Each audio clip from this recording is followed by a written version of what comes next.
Welcome to Secrets to Win Big with Arjun Sen. Winning is fun, but what I have found is winning big puts us on an enviable position of sustained long term wins, and that defines brands and businesses forever or for a long time.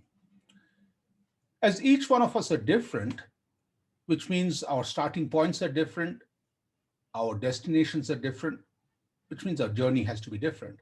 And that's the reason in this podcast is truly a pleasure for me to have the best seat in the house to have conversations with leaders from all walks of life, all over the world.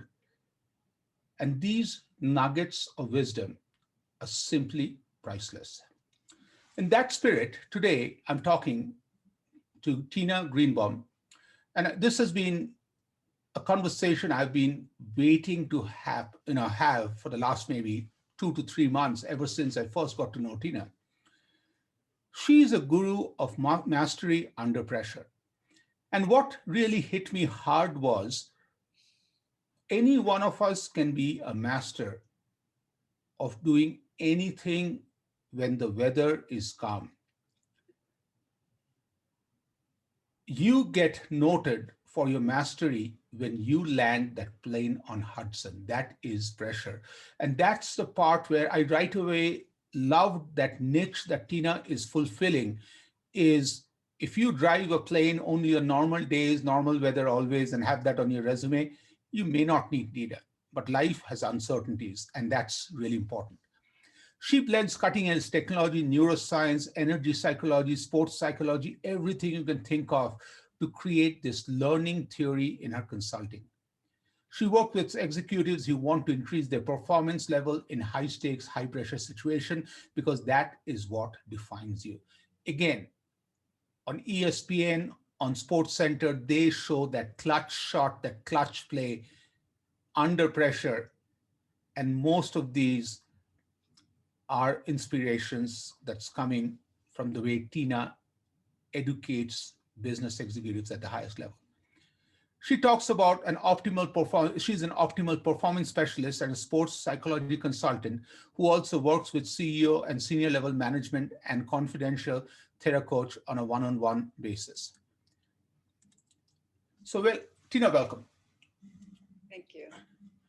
So first of all, congratulations and thank you for taking the time.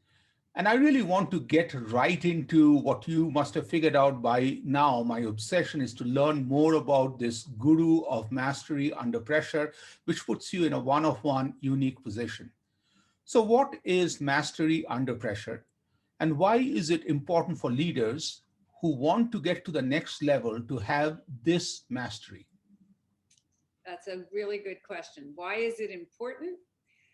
Well, as we know, and right now we're under a tremendous amount of pressure, and we have to be able to kind of continually rise to the occasion.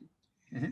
So as you said, it was so beautifully, not anybody can ride a plane, because I certainly couldn't pilot the plane, but the idea of being able, and I was in New York on the day that Captain Sullivan landed that plane, not so very far away from my apartment, as a matter of fact. And so to be able to have a calm body and a quiet mind so that you actually can function and think very, very clearly under pressure. And that's what the great athletes do, the great performers, the great leaders. And I like to say that it's not a natural sport, it's a learned sport.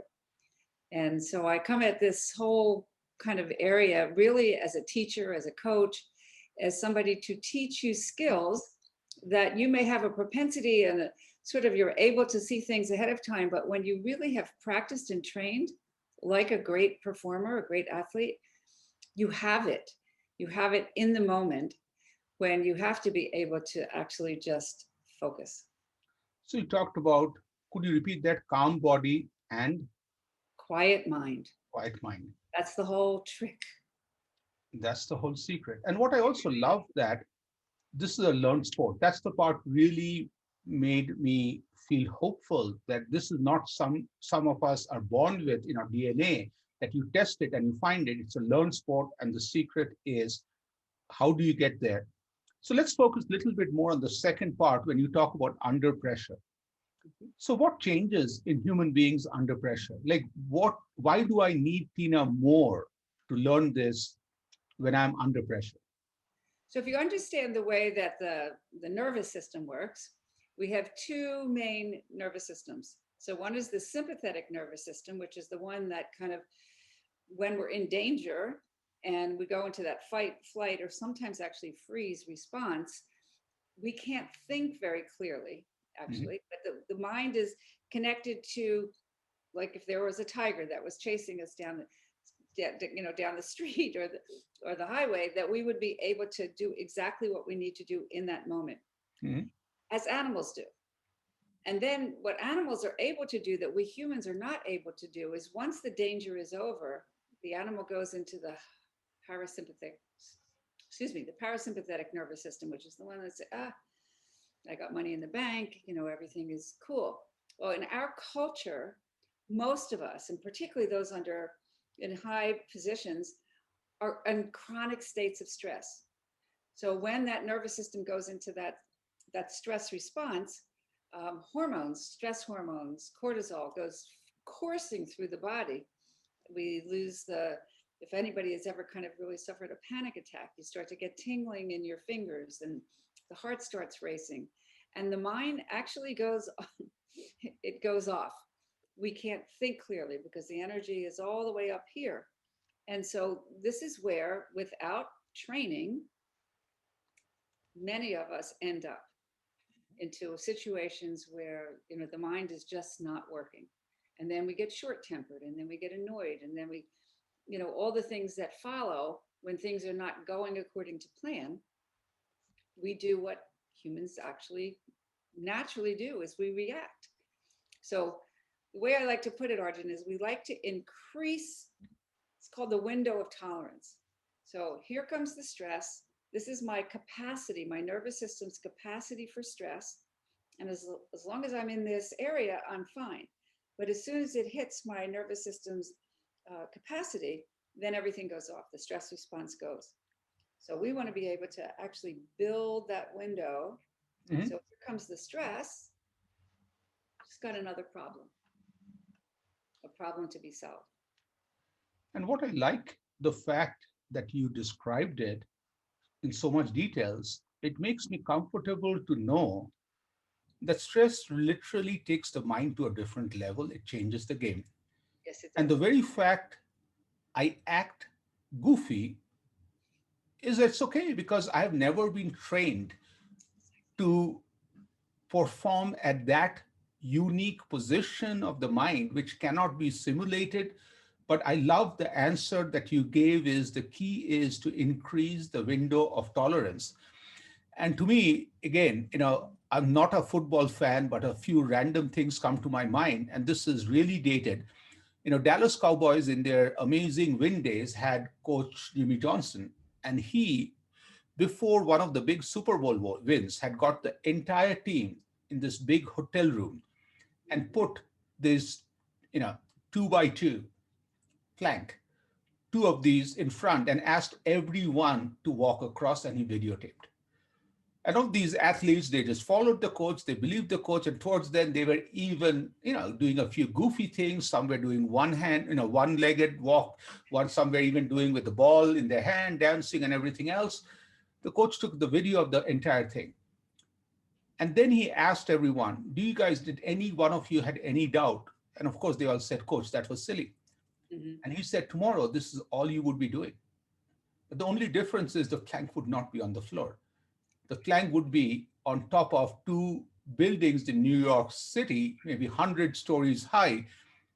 So that's the time you have to believe in yourself and not the situation. And I really love what you talked about is like that takeaway that stress takes the mind to a different place. And without training, it is unfair that you can excel in that. And the answer, again, I love is you don't talk about problems. His answers is increase the window of tolerance. Yes. So, I just want to ask again, I don't want any confidential information, but, you are helping people achieve something that creates personal highlight moments.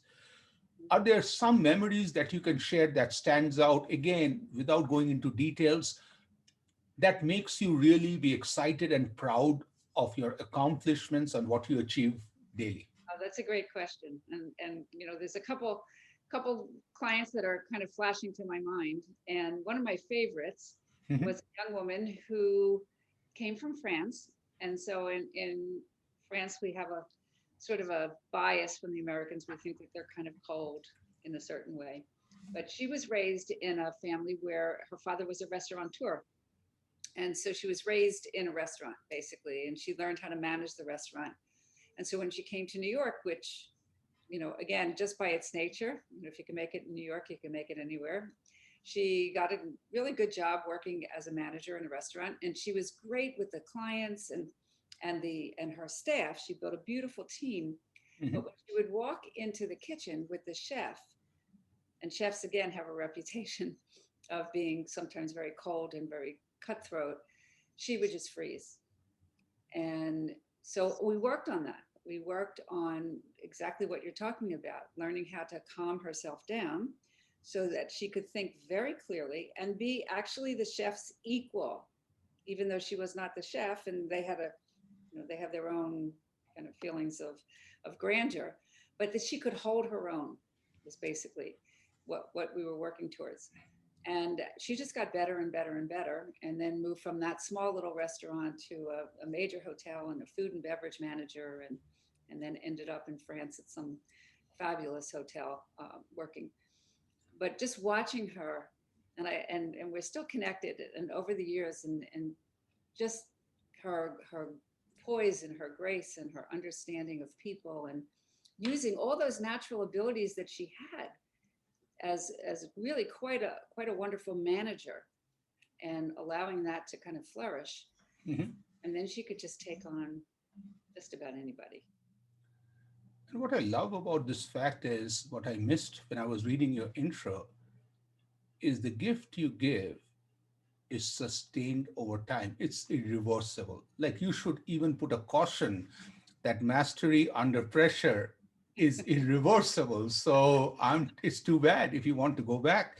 Because in this particular story, what I really loved the fact where you talked about she seeing herself as an equal, because I really think it's so important to see the potential and the future doors, as you mentioned beautifully about the doors opening up, happened after she saw herself at par of the super chef and beyond. And without, and think, like, to me it just goes back to a very simple thing. Like, I'm a relationship expert because I have done everything wrong in relationships. But a friend of mine had told me when I was going through after my divorce was, Arjun, can you first see yourself as a good person? Can you fall in love with you first? Because if you don't accept you, why will anybody else? And this really triggers so beautifully is, like, to me, if you were a weight loss coach, there's no moving up and down. What you are doing is irreversible, life changing forever. And that's what I really love. It is. So, And Arjun, I kind of think of this client that I'm talking about and what she was able to do for her team, and then the team, and then just like a good parent, what we teach, and then the team itself became elevated. wow. She, as the leader, everything comes from the top, and as a leader, because one of the other things that we get from this training is we get a sense of presence. Mhm.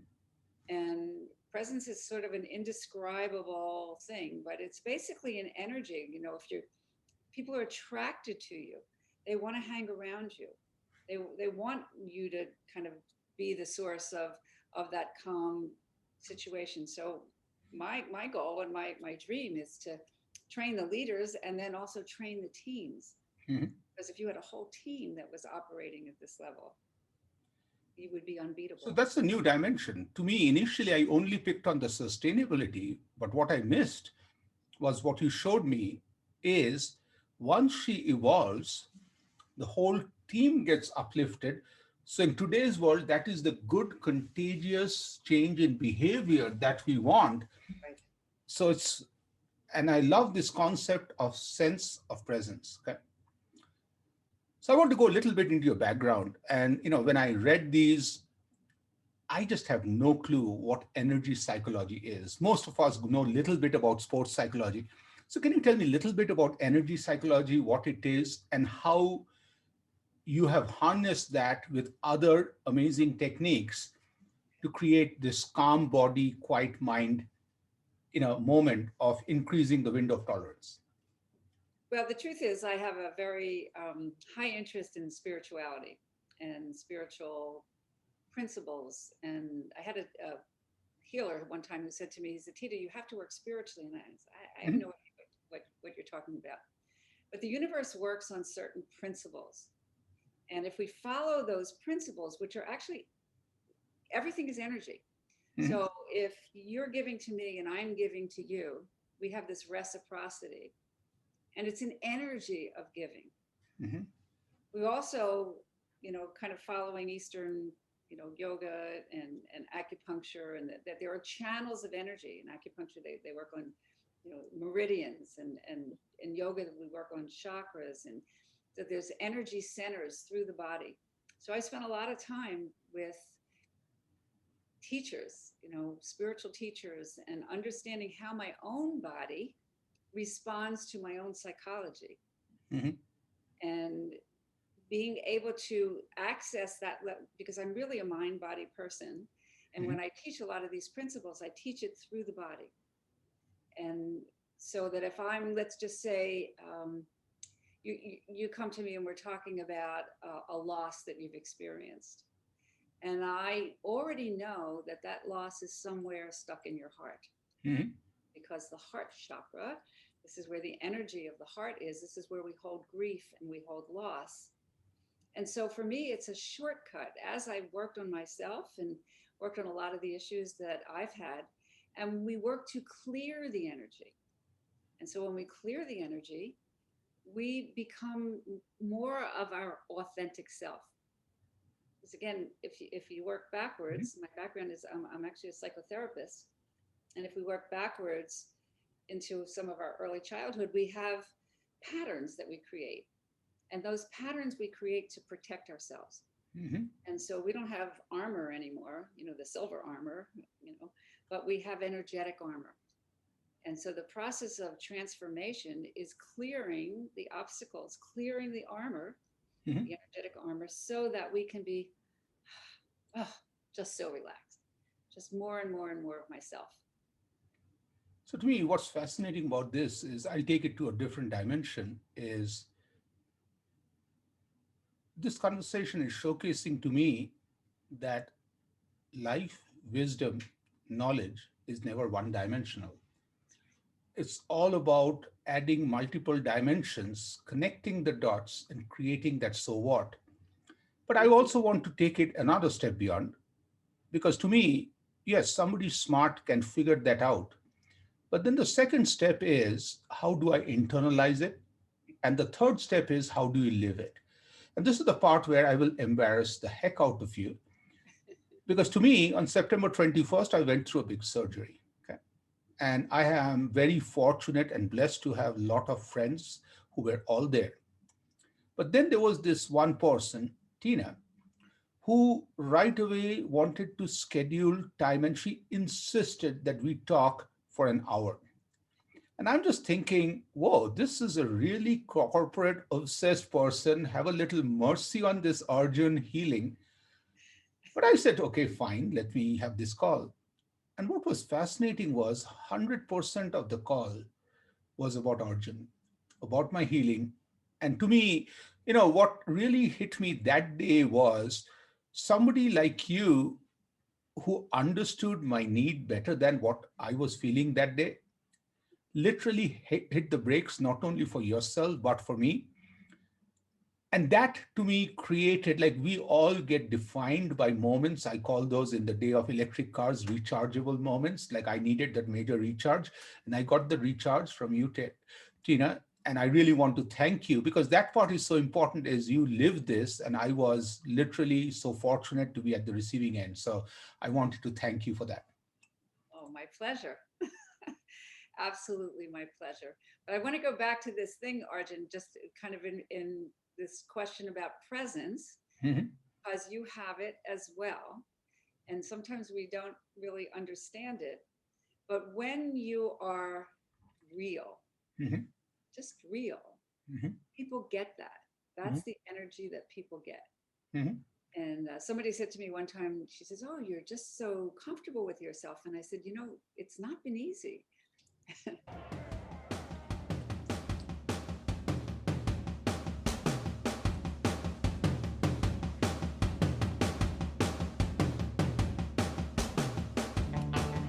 Hi, this is Arjun Sen, and you're listening to Secrets to Win Big with Arjun. Today, my VIP guest is Tina Greenbaum. Tina is the guru of mastery under pressure who blends cutting edge technology, neuroscience, energy psychology, sports psychology, and current learning theories in her consulting. And something incredible happened during this particular podcast. Tina's internet vanished, literally. Okay. And this is something that was not in her control. But I really think it was a great lesson in life when that actually happened, because what I learned was this person, Tina, who talks about mastery under pressure, how she actually behaves under pressure. Because we all know there are some of us who preach, but we cannot pull that off. But in this case, Tina was literally, it was a case study of how calm she was and how perfect she was through the whole thing. First of all, she got on her phone, messaged me, and then I was saying, "Hey, no worries." She said, "No, I'm not worried." And what I learned at that instant is that everywhere there are challenges where things happen that we cannot control. So, Tina, I would request you to pick up the thread from there.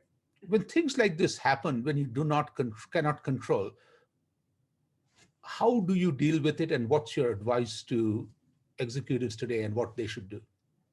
I think it's a great question. And it was just, these things happen. And this has happened to me a number of times when I've gone out to speak and my slides don't show up on the computer and so on. So that question of what's in my control, what's out of my control is the very, very first thing that I have actually trained myself. When I Mhm. think back and really become, how do I do this?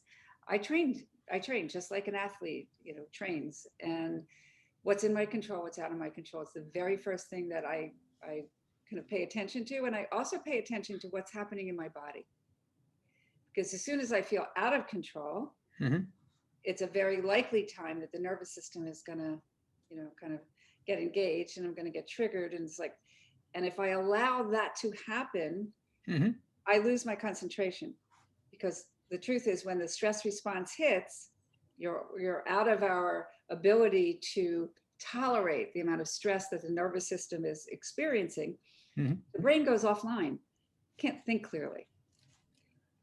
And so it's so critical that we look at this from a body mind experience, Mhm. as the body gets triggered before the mind gets triggered. So when our internet went off, actually, I really didn't get triggered very much because in an instant, I already knew this is out of my control. Mhm. First, I thought it was going to come back, and then it didn't. Mhm. And so then we had to punt. We had to sort of, okay, Mhm. that's gone. Mhm. Now what do we do? Mhm. And I really, really believe that flexibility, that agility to recognize in an instant what was 2 minutes ago, or even a half a second ago, is no more. Mhm. How quickly can I get myself into this new reality? Because this is the only place that I do have any control over whatsoever. So I think the internet, losing that internet is a smaller challenge based on what you work on. So I loved what you talked about, the flexibility and agility to recognize the new reality. Because once the reality changes, no point having the same game plan. So, what are some triggers that you look at, which we can all take from you, that tells us, "Hey, Arjun, the reality just changed"? Like, what are there some triggers? Absolutely. One of them is, and again, this is another big one, is what are our expectations? So once I realized my expectation was to finish that the podcast with you and then go on for the rest of my day. When the kind of now with what we're in with COVID and the expectations and the hopes and the dreams, and they are much bigger than losing the internet for something that didn't have great consequences for us, because we could figure it out. But it's very quickly, again, when I recognize that my mood is going down, or I'm starting to feel flat, or I'm like annoyed or irritated, or any of those things that our emotions give us signals. Again, many of us are so used to kind of pushing that stuff away. Oh, I don't want to look at it. I don't want to feel it. I don't want to notice it. It's distracting. But it's your messenger. It's your body's and your mind's system for letting you know that you need to pay attention. And then how long we pay attention to it and what we do with it is a whole other story. I noticed yesterday that I've been really good around this COVID thing and doing my very best every day, to reinitiate, okay, what can I do? What can I do? What can I do? It was just a whole bunch of cascading things that were not going my way yesterday. And so I just, I'm feeling really, I need to get out. I really need to take a walk. I need to just change this environment. I was dealing with something with the DMV and I was getting crabby, and I said, I have to come back to this tomorrow. I just need to leave it, put it aside, because my brain is off. It's off, not working. So it's again, being so self-aware of the signals that your body gives you. Everybody's a little different. And when you can recognize how things affect you, I know that my shoulders get really tight and my muscles get really tight. My mood goes down. Yeah, the reason there's a smirk on my face is what you're telling me. In golf, Gary Player used to talk about this to everyone by saying, when you're stressed, and of course, somebody asked him, how do I know I'm stressed? He said, your shoulders are going to tell you I'm stressed. And then he talked about his amazing wisdom was when your shoulders are tight, don't try to relax your shoulders. Then walk slower and also, see everything slower, like do everything in slow motion. And he said that even though you are doing it in slow motion, but rest of the world will still see you do it in real time, real space, because you are going to rush and do everything. But the bigger thing, what was brilliant about, when I was listening to you there was, you talked about being self-aware. It's like we don't have to have this special measurement device to put it around our face to look at what is going on. Because what I like is the body sends signals immediately. All you need to be is that high level of awareness to your own body signal, and then do what it needs to be to change the environment. So before we move to the next area, can you just go back and do a quick recap for me on mastery under pressure? What were the 3, 4 big ahas that the audience members should take from this? Well, just to take off from what you said, Arjun, so we have to know how our body responds, and then we also have to have an antidote to that. And so the breath, people talk about it all the time. Oh, just breathe. But let's kind of look at what the breath actually does.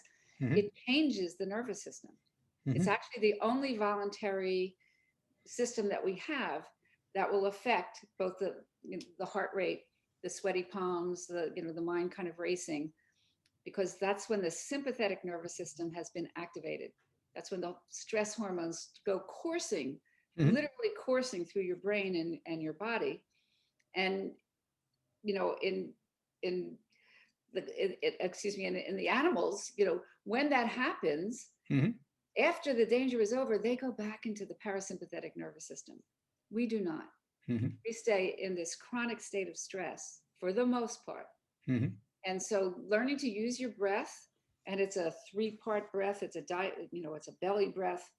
And you have to actually practice it because it doesn't come natural to adults. It comes naturally to children. But if you can just even notice where your breath is, because there's a wonderful saying that your mind is where your breath is. So if your breath is up here Your mind is very spinny. If your breath is very low, your mind is very calm. Mhm. So as soon as I feel stress, as soon as I recognize that my shoulders are up, anything, I will. And just even as you were describing the situation, I just start slowing everything down. The breath will slow everything down. Mhm. And so that becomes your best friend. You asked me a couple Brilliant. of things too. What else? So to me, I love that. Yeah. And so now let's go to a rapid answer questions where these questions, I want to take you beyond the world of mastery under pressure and thera coaching, because I really think that in any field you chose to and you were passionate about, you would have been successful. Mhm. So are you ready? 3 to 7 word answers for these questions. Okay. Okay. First is, what's your advice to anyone in any walk of life to be a successful leader? The very first thing is to recognize that we create our own reality. And so if I want to be a successful leader, Mhm. and people are at many different levels along this road, I want to know, what do great leaders do? I always love to look for people who are way ahead of me. Mhm. And I study them. I kind of learn, how did you get there? What was your path?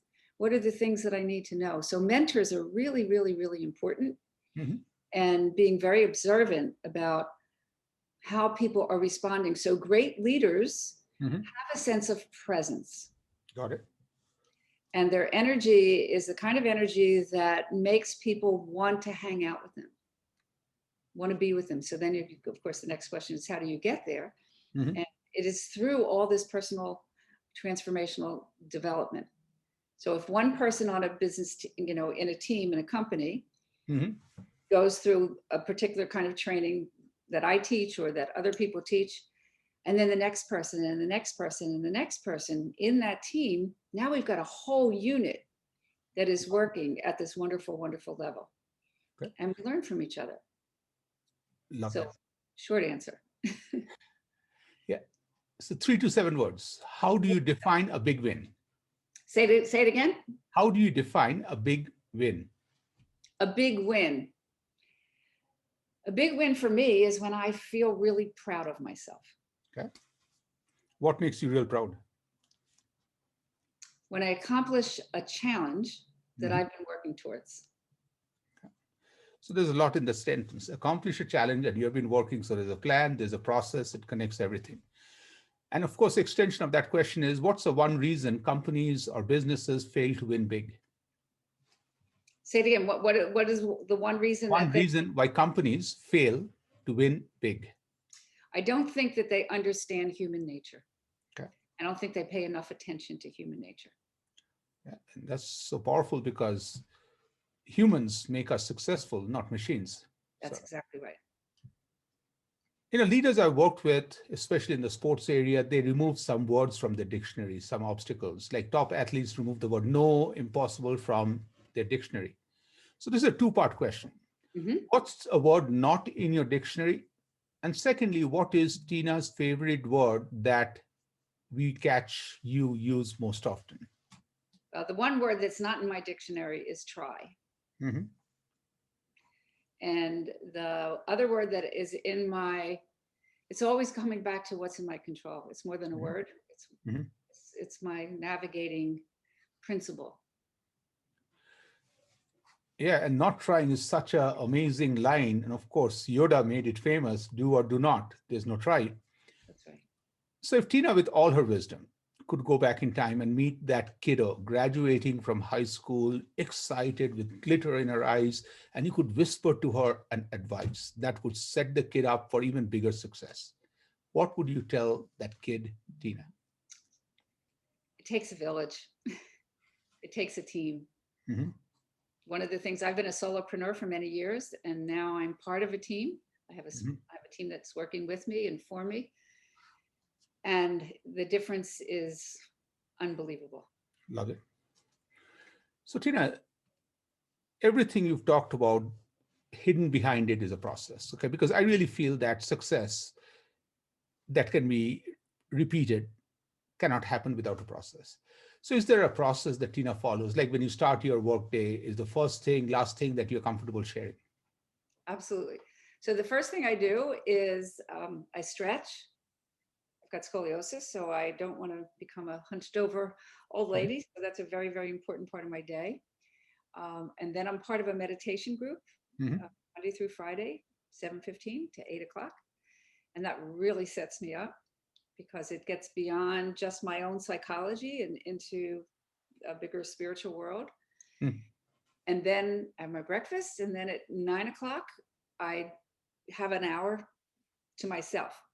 So that's the time where I send out referrals and introductions and answer my mail. And I do my best not to put any appointments in there. Mm-hmm.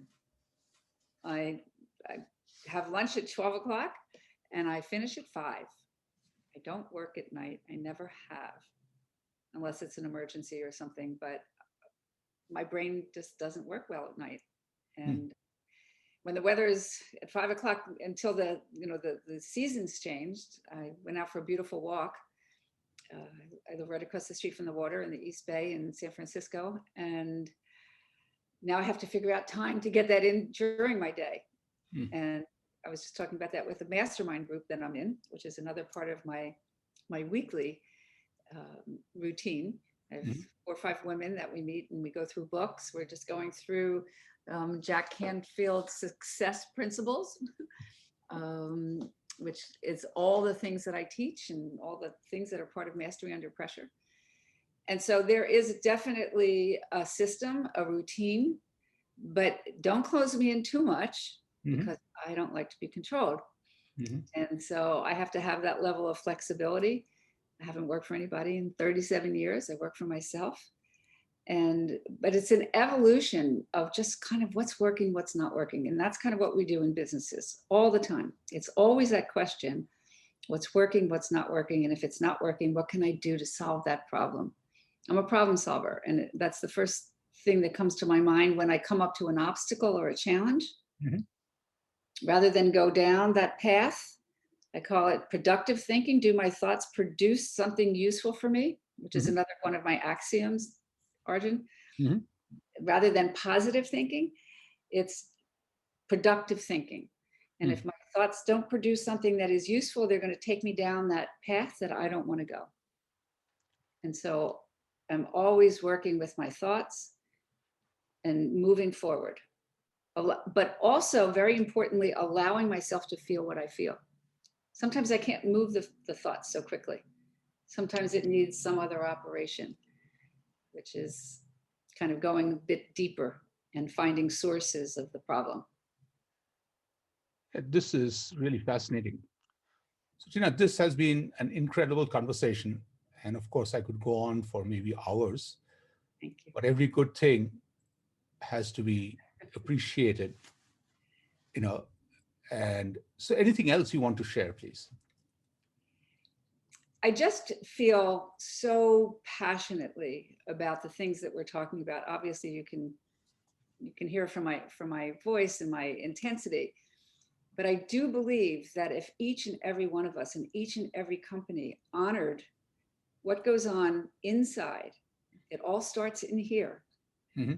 Once we train this and we train the team and we train the organization, I promise you things will change. They will move in the right direction. Brilliant. Love that. So this was such a fascinating conversation with Tina. When Tina first, I heard about Mastery Under Pressure, the name itself is brilliant because I got it immediately. Whether it is sports or business world, the true super rock star delivers under pressure every time. And I always wondered, is there a process or is it some people are wired differently? And what Tina showed me, no, you don't have to be wired differently. It's all about how you get yourself ready. And that is the core of this conversation. Tina also talked about that anytime under pressure, What makes it even difficult is you go from pressure to pressure plus when you are getting control of the situation changes. And when the situation changes, it's very important to be calm and confident because your body is very aware of the changes.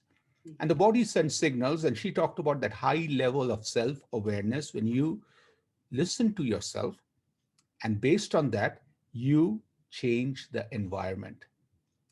Once the game changes, playing by the same rules, same way does not work. You have to consciously take charge and evolve.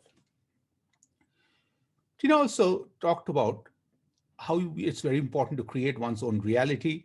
But also, there was a very fascinating thing for all of us who are trying to get to the next level of leadership is have a presence. The sense of presence she talked about is because once you feel it and you have it, people, teams want to be part of your tribe. They choose you instead of you just choosing them. And finally, I, I don't think we could have finished at a better place when she talked about yes, positive thinking is important because I don't think there's a single leader and a coach will come and say it's all about negative thinking. What she said, go beyond positive thinking, talk about productive thinking. Productive thinking is purposeful. It just has a very clear, it's just like a GPS. There's a goal, you know where you are, and that puts you on the path to success. Tina, again, thank you for an amazing conversation. Truly appreciate this. And for rest of us here, this would be something we need to go through a few times to take all these amazing nuggets. This is Arjun. Truly appreciate all of you listening. And any final words from you, Tina? Just keep practicing. Practice and repetition is learning new skills.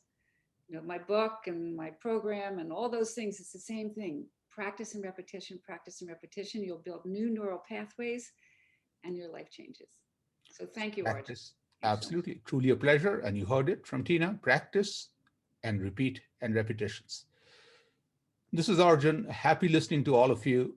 And it would be an honor and a pleasure to bring you another fascinating conversation with another leader from another walk of life, from another part of the world real soon.